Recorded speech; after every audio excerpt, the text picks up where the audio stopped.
biggest New Year's Eve celebration in the world is taking place 100 yards from here.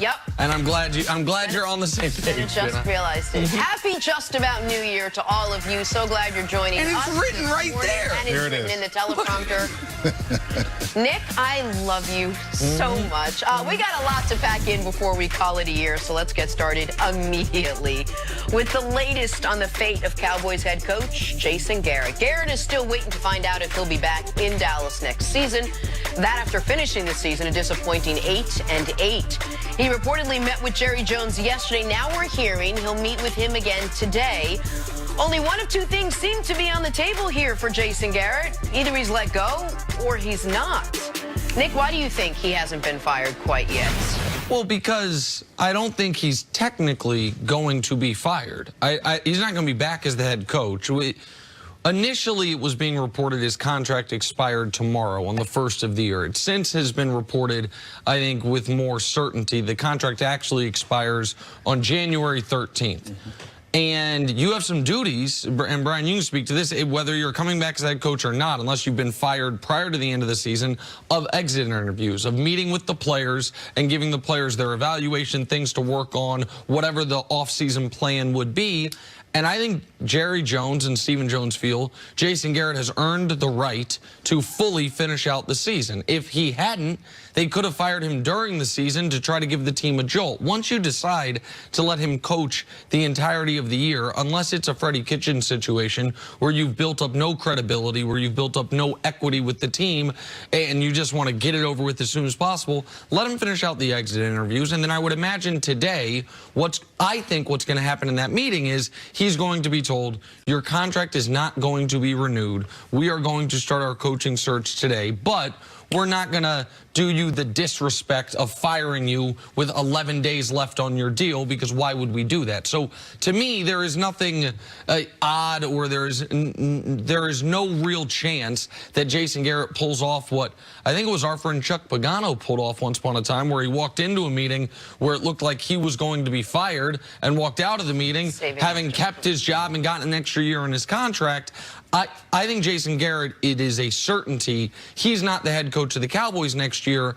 They are just letting him finish out the string, if you will, which involves meeting with everyone on the roster, having those exit interviews, and then being told your services here are no longer needed. I think it's strange that Jerry Jones would want him to do those exit interviews, because in those exit interviews, you're saying you did a good job this year. Here are the things you need to work on for next year. Here are the things that when you come back, we want you to be able to do.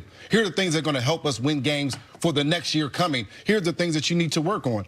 And if Jason Garrett is not going to be the guy that's going to make those decisions for the next year, he's not going to be the next head coach, why do you need to have an exit interview? I mean, there were years where I played in Philadelphia. I never had an exit interview with Andy, except for one time I said, Andy, I need to talk to you. What are the things that I want to get better at? What are the things that you need me to be able to do for the following year? So for Jason Garrett to be able to do exit interviews, to me, it doesn't make sense. I think he is doing them.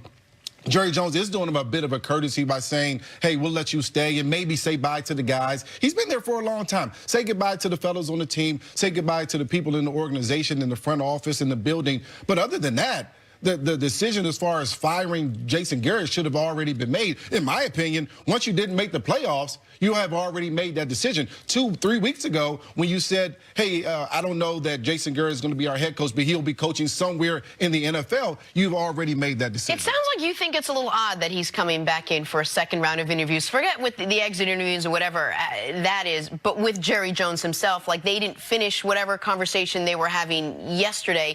Do you think that leaves the door open even the slightest bit that there's a remote chance he might be coming back? I think the thought, if I'm Jason Garrett, I'm saying, hey, I got a second opportunity to go in there and talk to the boss and say, here are all the things that I want to do better. Here are all the things I want to do differently. That's a great opportunity for Jason Garrett. If I'm Jerry Jones, again, my decision has already been made. Yes. I want my team to be better. We're underachieving. And what could I say to Jason Garrett at this point that I haven't already said? Well, and I think that here is what my plan would be moving forward. fired if I do get a contract extension. Because, again, it is not as simple as the Cowboys just letting the status quo slide.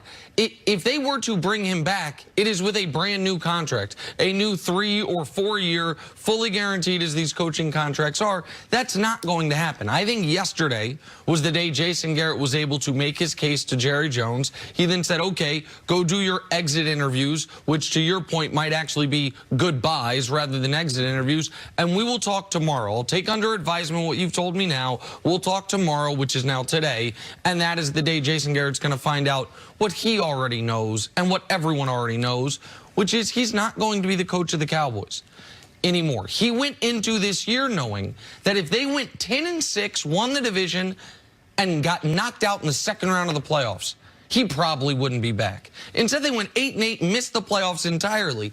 It is 0%. He has as much chance of being the next head coach of the Cowboys as anyone at this desk does. And in fact, I would say Brian Westbrook maybe has a 1% chance because Jerry Jones might like some of his television commentary. There is no chance Jason Garrett's the head coach of the Cowboys next year. The question is, who is that person going to be? And by not firing him now, by maybe perhaps waiting until his contract runs out, it doesn't keep them from looking ahead to the next head coach, which I think is an important point that you made. Right. Look, they clearly didn't want Ron Rivera. No. You could argue they've missed out on Ron Rivera, but Ron Rivera's been available for a month. While he's a person that I thought would have been a perfect fit in Dallas, that is not the person they are targeting, obviously. No one else has hired a coach. Like other people have fired coaches, and we have had other teams set up interviews. No one's going to say to the Dallas Cowboys, well, my interview calendar is now full. Everyone's going to take that meeting. Everyone's going to listen. And the question for Jerry Jones is going to be, does he want to go with someone with NFL head coaching experience? I mentioned Josh McDaniels' name yesterday. I think a lot of people are going to be mentioning that name. I'm going to mention a few other names that I think no one is mentioning because in this league, black head coaches tend to get one shot, and if they are fortunate enough to get a second shot, they never get a third. But Marvin Lewis, Jim Caldwell, Leslie Frazier, guys that I think would bring a credibility and a professionalism to that locker room, guys who all of them, Leslie Frazier made the playoffs with Christian Ponder. Marvin Lewis made the playoffs 7 times with Andy Dalton, and 6 times with Dalton, once with Carson Palmer. And Jim Caldwell, who the Lions said 9-7 and making the playoffs not good enough around here, but 3-12-1 with Matt Patricia gets you a third year. And so I know those aren't the sexiest of names. Josh McDaniels probably is the sexiest name on that list.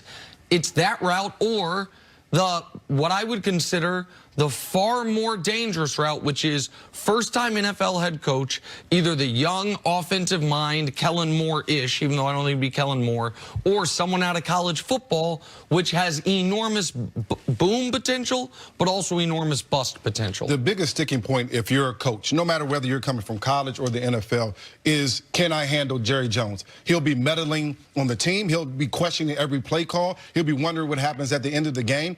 And if you're a coach, you're saying, okay, well, I can go to an organization where I know I can have a conversation with the GM. We can have a football talk and say, these are the things we want to do. That's not going to happen in Dallas. And one of the reasons why I think he's given another interview to Jason Garrett is because he knows he can control Jason Garrett. He knows that he can speak to him and say, here are the things that I want to do as the owner and GM, and this is the way we're going to move. You can have that operation with Jason Garrett. I just watched a clip of Ron Rivera talking to his team. He doesn't have that power over Ron Rivera. Ron Rivera would have been his own man in Dallas, and that wouldn't have worked with Jerry Jones. And so there's a lot of coaches on that list. Some of those coaches want power. They want the ability to pick the groceries that they're going to be cooking at the end of the day. Some of those things don't match up with what Dallas has going on. That's why I think there's a little issue with Jerry Jones. He wants the sexy pick and the big hire and all of it, but yet again, he also wants someone who he's going to be able, in some ways, control. He wants the power. The way he did, with Jason Garrett. All right, let's take a break. We'll talk a lot more about this over the next couple hours, but coming up, are the New England Patriots about to go on a revenge tour? That's next on FS1. You can always check us out on the Fox Sports First. I'm Jenna Wolf. That is Nick Wright. Brian Westbrook joining us for this last day of 2019, which I just realized about 10 seconds before we went on the air. Really? Thank you for being with us. Thanks for having me. Really? Surprising. I mean, all the streets are blocked off. The single biggest New Year's Eve celebration in the world is taking place 100 yards from here. And I'm glad you're on the same page. Just realized it. Happy just about New Year to all of you. So glad you're joining us. And it's written right there. And it's written in the teleprompter. Nick?